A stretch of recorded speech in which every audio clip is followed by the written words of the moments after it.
టాలీవుడ్ సినీ ఇండస్ట్రీలో క్యూట్ జోడీగా పేరు సొంతం చేసుకున్న నాగ చైతన్య శోభిత వైవాహిక బంధంలోకి అడుగుపెట్టి నిన్నటితో ఏడాది పూర్తి చేసుకున్నారు. ఈ నేపథ్యంలోనే పలువురు సెలబ్రిటీలు, అభిమానులు ఈ జంటకు శుభాకాంక్షలు తెలియజేశారు. పోయిన ఏడాది డిసెంబర్ 4న అన్నపూర్ణ స్టూడియోస్ లో ఏఎన్ఆర్ విగ్రహం ముందు అత్యంత సన్నిహితులు, కుటుంబ సభ్యుల మధ్య వీరు చాలా సింపుల్ గా వివాహం చేసుకున్నారు. అప్పటి పరిస్థితులను దృష్టిలో పెట్టుకొని సోషల్ మీడియాలో తమ పెళ్లి గురించి ఎక్కడా ఎక్కువగా చర్చ లేకుండా చూసుకున్నారు.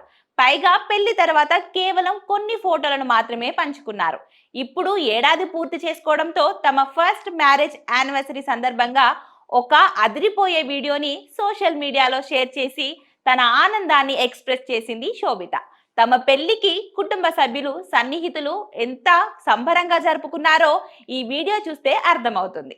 అలాగే వారిద్దరు కూడా ఒకరి గురించి ఒకరు చెప్పిన తీరు అందరినీ మరింతగా ఆకట్టుకుంటుంది. అయితే ఫస్ట్ మ్యారేజ్ యానివర్సరీ కావడంతో ప్రముఖ టాలీవుడ్ దర్శకుడు నాగ చైతన్యకు సన్నిహితుడు అయిన డైరెక్టర్ చందు మొండేటి తాజాగా షేర్ చేసిన పోస్ట్ ఇప్పుడు సోషల్ మీడియాలో వైరల్ గా మారుతుంది. అంతేకాదు, ఇప్పటి వరకు ఆమెపై నెగిటివ్ క్రియేట్ చేసిన వారికి మేలుకొలుపులా ఉందని చైతు ఫ్యాన్స్ కమెంట్లు చేస్తున్నారు. నిశ్శబ్దాన్ని మించిన శబ్దం లేదు. ఈ విషయంలో మీరు గొప్ప ఉదాహరణ శోభిత అక్కినేని. మీరు ఒక ఆణిముత్యం అంటూ చైతు శోభిత పెళ్లికి సంబంధించిన ఫోటోని చందు మొండెటి పంచుకున్నారు. ఈ పోస్ట్ ఇప్పుడు సోషల్ మీడియాలో తెగ వైరల్ గా మారుతుంది.